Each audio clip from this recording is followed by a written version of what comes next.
bés boo xam ne fu mu ñu mënoon a fekk ak cum lu mënoon a fekkee aussi war nañu ko bàyyi ñëw teewoo ko ndax lii dafa doon fierté li tax ma ne fierté la mooy bu leen neexoon day ngeen dem taxaw ci tali ba tak seen mouchoir yu xonq bu doon neexoon ngeen woo rajo yeeg télévision yi réclamer ndox sax seen devoir la kon jàpp naa ne war nañu leen a jaajëfal ndax lii ni mu ko waxee action humanitaire la nit moo koy def nit mooy xam ne lii kat sama réew war na ma ko mën a defal mu ne réewam kat xaaruma la waaye dama la ciy jiitu kon loolu dañ ciy sant bu baax population Réfane waaye fii ñu taxaw tey muy Thiolla jàpp naa ne war ngeen mën a tàccu seen bopp bu baax a baax a baax a baax a baax lii war nañu ko wane fu nekk ndax dama jàpp ne exemple la dama jàpp ne yoon la boo xam ne ñu ngi koy wane waaye damay taxaw ne kat du jot li ñun devoir la ci ñun devoir la lii nga xam ne askan bi dañ koy jooy dañu koy dunde suba ak ngoon bu ñu taxawee ñu wax ko bu ñu ko deful dañuy complexe ndax li tax mooy c'est pas évident ci département ñëpp toog ñu ne yow la dama jàpp ne mbir mi responsabilité wala mbubb la moo xamante ne bii doomi département yëpp ku ko ci sonoon dina la jot kon bu ñu bàyyee ñëpp wóolu ne la yow la war ngaa mën a def loo man ak loo mënul dama ne jàpp naa ne lépp loo xamante ne bii soxlay askan la soxlay département de Bambey la xanaa ñàkk am occasion bi mais bu ngeen ko déggee bu ngeen ko déggul moo xam yoon la moo xam ndox la moo xam école la moo xam santé la moo xam lu mu mën a doon ci li nga xam ne nit dañ koy dundee dañ koy xel di yëkkati dañ koy xel di wax dañ koy xel di joytu loolu yaakaar naa ni mooy le minimum nga xam ne war nañ koo mën a delloo askan wi. Comme président du comité de pilotage du mouvement de Thiolla ca kanam.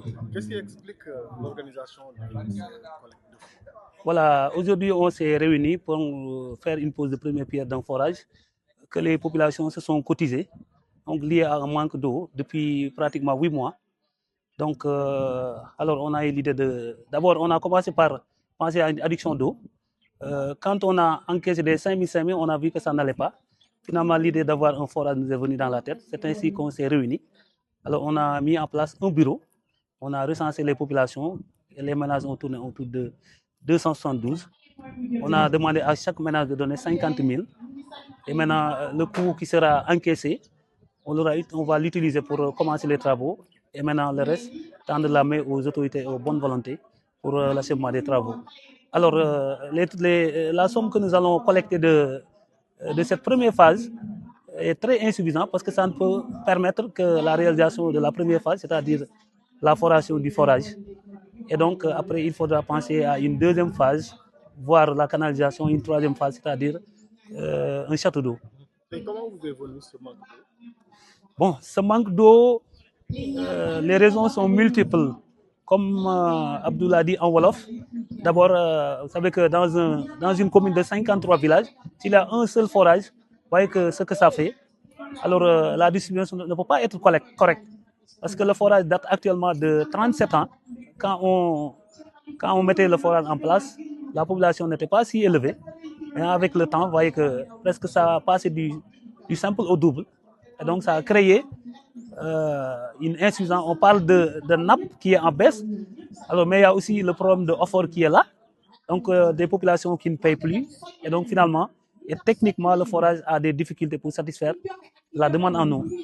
Alors, les populations qui sont à distance du forage ont d'énormes difficultés pour l'approvisionnement en eau. Est-ce que vous allez retourner à l'ancienne question de mettre le forage après? En tout cas, on n'envisage pas. On n'envisage pas. Ce que nous voulons, c'est gérer notre forage alors avec nos propres moyens. Parce que, comme nous l'avons vécu aussi, vraiment, on ne peut pas continuer à vivre cette situation. Et pourquoi, une fois que le forage sera implanté, en tout cas, notre intention, c'est de le gérer vraiment, c'est-à-dire de ne pas le verser dans... Voilà, c'est ça. Merci beaucoup. Merci.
arju